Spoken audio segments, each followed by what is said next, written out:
La SATEC, spécialisée en traitement de surface pour l'aéronautique, a été reprise à Georges Gerbois, cédant CRA, par Bertrand Picard, ingénieur télécom et repreneur CRA. Au cours d'une vingtaine d'années dans un grand groupe industriel Siemens, auquel j'étais en contact dans différents secteurs d'activité, dans la partie industrielle, énergie, télécom et informatique.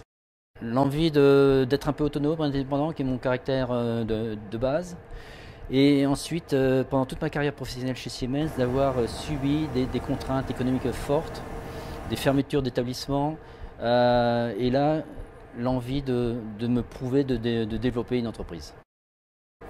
Le SCRA, j'en ai fait la connaissance à travers Internet, un peu par hasard, en tapant des mots-clés sur Internet. Et tout de suite, j'ai senti qu'il y avait une association qui avait une structure, qui avait une réelle écoute et une compréhension du secteur de la cession et de la reprise d'activité. Rentré en contact avec le cédant de SATEC, M. Gerbois, et tout de suite, il y a quelque chose qui s'est passé, une forme de contact, peut-être de confiance qui s'est initiée d'homme à homme. J'ai essayé de comprendre tous les ressorts, tous les déclencheurs du marché. J'ai compris qu'il y avait effectivement un très très fort potentiel de développement.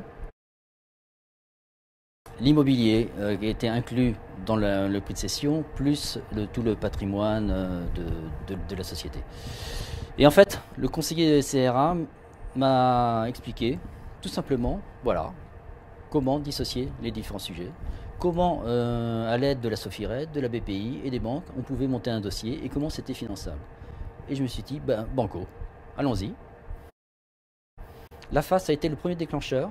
Ils ont cru mon projet. La FAS, qui est une émanation du Conseil général et de la CCI de la région parisienne. La Sofired, malheureusement, ça a été très très compliqué.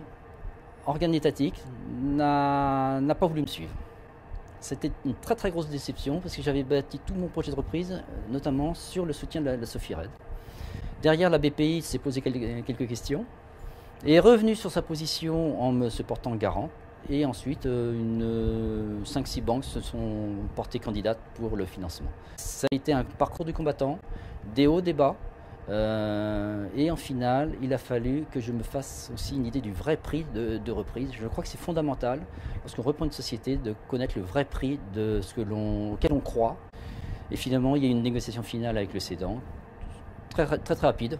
On s'est mis d'accord et sur la base de cet accord, on a signé un protocole de cession. Lettre d'intention au mois d'août. Protocole d'accord au mois de novembre et vente, achat au mois de février 2014. Avoir confiance en soi, confiance dans un projet de reprise, avoir des appuis familiaux avec des personnes avec lesquelles on puisse discuter, critiques. On peut amener sa famille en risque.